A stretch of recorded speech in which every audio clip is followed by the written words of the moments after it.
तरफ जहां रैली में पहुंची जनता से हमारे सवाल जवाब खत्म हुए तो दूसरी तरफ धर्मेंद्र प्रधान का भाषण भी खत्म हो गया। अब वो अपने हेलीकॉप्टर से दूसरी जनसभा को संबोधित करने निकल पड़े।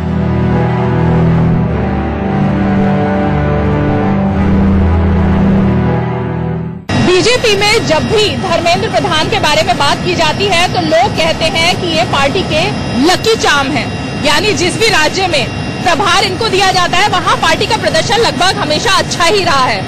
तो इस बार उड़ीसा में बीजेपी का ये लकी चार्म क्या गुल खिलाएगा, क्या कमल खिला पाएगा या नहीं खिला पाएगा, ये तमाम ऐसी बातें हैं। और अस्तित्व का सवाल हम कहेंगे ना सिर्फ बीजेपी के लिए है बल्कि इस बार बीजेपी के केंद्रीय नेता और केंद्रीय मंत्री धर्मेंद्र प्रधान के लिए भी है, क्योंकि राज्य उड़ीसा उन्हीं का है और इसलिए उनके स्टेक काफी दांव पर लगे हैं।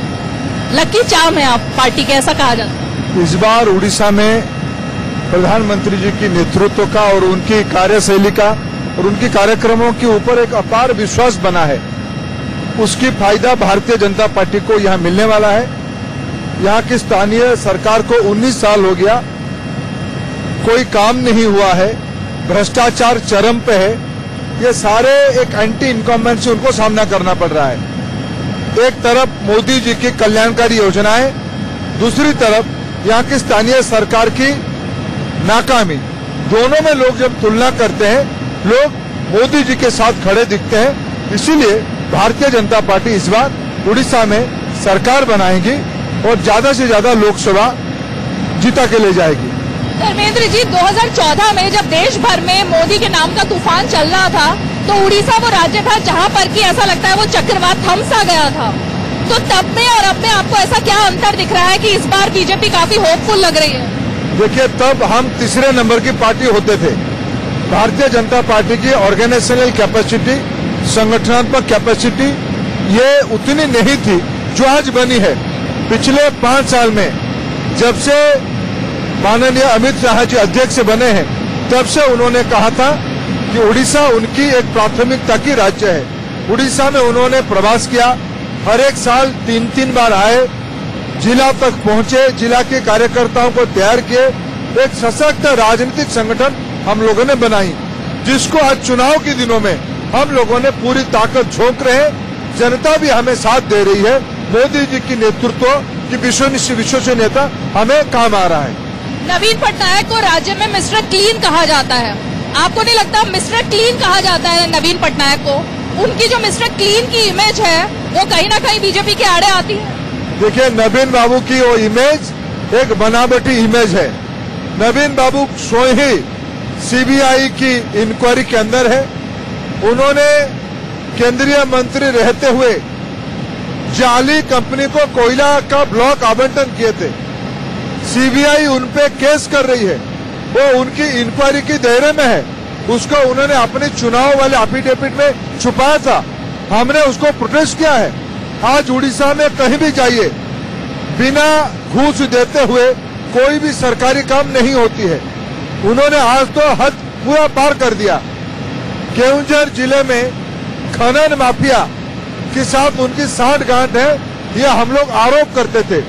उन्होंने वहां के खनन माफिया के हाथ में अपने प्रत्याशियों को भी सौंप दिया। खनन माफिया सनातन महाकुड़ की पसंद से वहां की लोकसभा और वहां की विधानसभा की प्राप्तियों को दिया गया है। यह नवीन बाबू की तथाकथित क्लीन इमेज की सर्टिफिकेट है।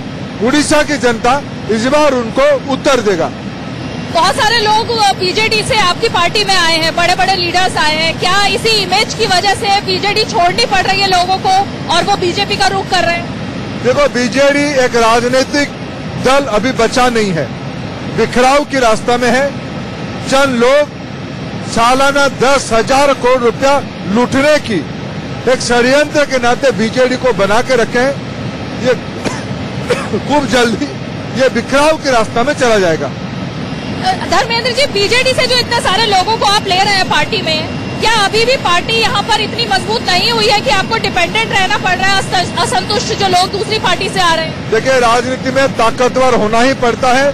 भारतीय जनता पार्टी की नेता प्रधानमंत्री नरेंद्र मोदी जी की नेतृत्व, अमित शाह जी की नेतृत्व में जिनकी विश्वास है, पार्टी के विचार और पॉलिसी में जिनकी विश्वास है, ये सारे लोगों को हम भारतीय जनता पार्टी में लेंगे और पार्टी को मजबूत बनाएंगे। हमने आपकी अभी रैली में देखा कि आप लोगों के साथ इंटरेक्ट कर रहे थे, आप लोगों से सवाल जवाब कर रहे थे। कहीं ना कहीं जो नरेंद्र मोदी की एक खूबी मानी जाती है कि वो लोगों से बातचीत करते हैं, वही अंदाज आपका भी था। तो लोगों का सपना क्या लग रहा है यहाँ पर? यहाँ एक बहुमत की सरकार बीजेपी के नेतृत्व में बनेगी। ज्यादा से ज्यादा लोकसभा उड़ीसा इस बार नरेंद्र मोदी जी की झोली में डालेगा। तो क्या माने कि हम राज्य के भावी मुख्यमंत्री से बात कर रहे हैं? भारतीय जनता पार्टी कोई नेता घोषणा नहीं किया है राज्य में। पहले हमारी लक्ष्य है मोदी जी की शासन दिल्ली में बनाना, मोदी जी के अनुयायियों की शासन उड़ीसा में बनाना। पार्टी बाद में तय कर लेगी चेहरा कौन होगा, नेतृत्व कौन करेगा।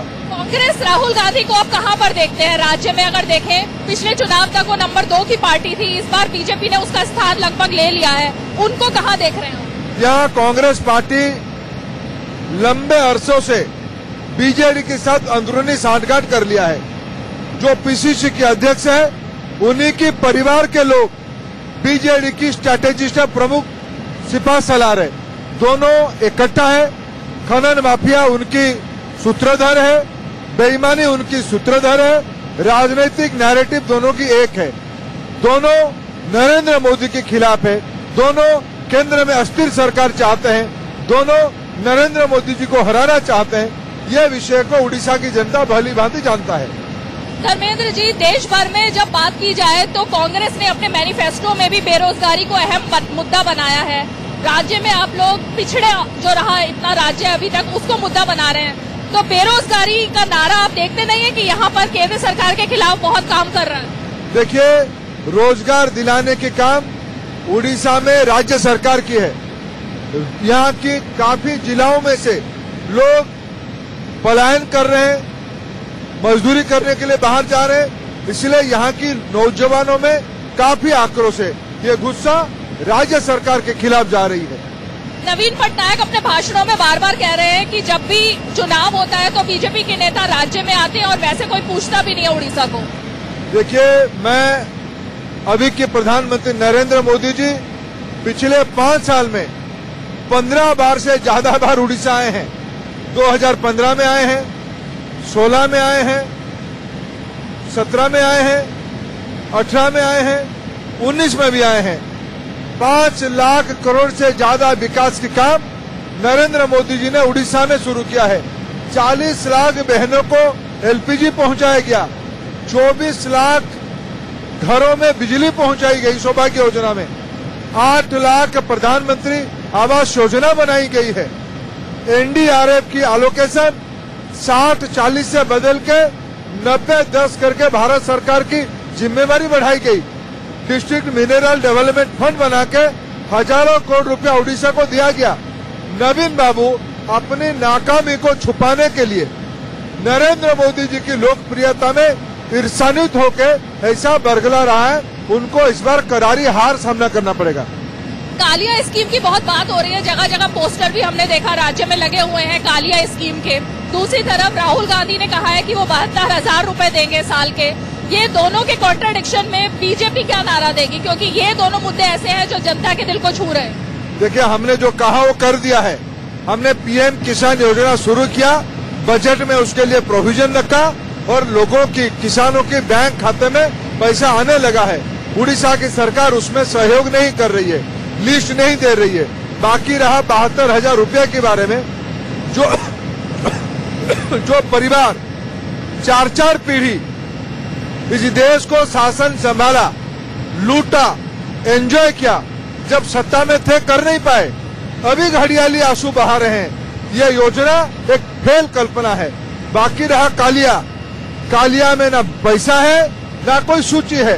यहाँ की शासक दल की मंत्रियों की, परिवार की लोगों की, मंत्री की भाई, मंत्री की पिताजी, मंत्री की आत्मीय लोगों की नाम है। ये बिजू जनता दल की अपनी निजी पार्टी की लोगों के लिए देने के लिए एक योजना है। उड़ीसा की जनता उसमें घोर नाराज प्रकट कर रहा है। अच्छा, उज्ज्वला योजना की सबसे ज्यादा बातें हो रही है। पूरा कैंपेन जो है कहीं ना कहीं गाँव में वो उज्ज्वला स्कीम जो है, जिसके मंत्रालय के मंत्री आप ही हैं, आपने उस प्रभावशाली योजना की बात की थी, लेकिन बीच में एक हमने वीडियो देखा जिसमें संबित पात्रा गए हैं और वहां पर घर में चूल्हा जल रहा है। काफी ट्विटर पर, सोशल मीडिया पर वो रहा था मुद्दा। उसको आप कैसे देखते हैं कि अभी भी चूल्हा चौका जो महिलाएं कर रही है उन्हें चूल्हे पर खाना बनाना पड़? देखिए, मैंने इंक्वायरी किया था। संबित पात्रा जी जिस घर में, जिस माँ के वहाँ भोजन करने के लिए गए, वो हिताधिकारी अभी लिस्ट में जुड़ गया है। जो सवर्ण वर्गों की, उच्च वर्ग के गरीब लोग छूट गए थे, उन्हीं में से वो एक थे। चुनाव आचार संहिता खत्म होने के बाद उनके घर में लग जाएगा। देश में 7 करोड़ गरीबों के घर में उज्ज्वला पहुंच चुकी है। उड़ीसा में भी 40 लाख से ज्यादा घरों में उज्ज्वला पहुंच चुकी है। पेट्रोल डीजल के दाम कोई मुद्दा है आपको लगता है यहाँ पर? अभी कहाँ मुद्दा है? अभी तो नरेंद्र मोदी जी की सफल नेतृत्व के कारण अंतर्राष्ट्रीय बाजार भी प्रधानमंत्री नरेंद्र मोदी जी की बात को मानते हुए दरों को नियंत्रित रखा है। तो धर्मेंद्र जी, आपको क्या लगता है कि राज्य में अब बीजेपी का काडर इतना मजबूत हो चुका है कि अगर राज्य में सरकार बनाने का मौका मिलता है तो आपके पास आपके फेस के अलावा और भी फेसेस होंगे? भारतीय जनता पार्टी में बहुत सारे काबिल लोग हैं। पहला हमारा लक्ष्य मोदी जी की नेतृत्व को सफल बनाना है, केंद्र और राज्य दोनों में। उसके बाद बाकी विषय हम तय कर लेंगे। कितनी सीटों का आकलन है आपका? यहाँ बहुमत बनाएंगे। हमारा मिशन 120 है। और दिल्ली में 21 का 21 लोकसभा हम जीतेंगे। 21 की 21। 21 का 21। तो ये है धर्मेंद्र प्रधान, जिनका सीधे तौर पर दावा है कि इस बार बाजी पलट कर रहेगी उड़ीसा में। बहुत सारी बातों पर बात की, लेकिन जो दावा है सीटों का वो है कि इस बार 21 में से 21 यानी 100% सीटें बीजेपी की झोली में जाने वाली। कैमरा पर्सन शरद के साथ रीमा पाराशर, उड़ीसा आज तक।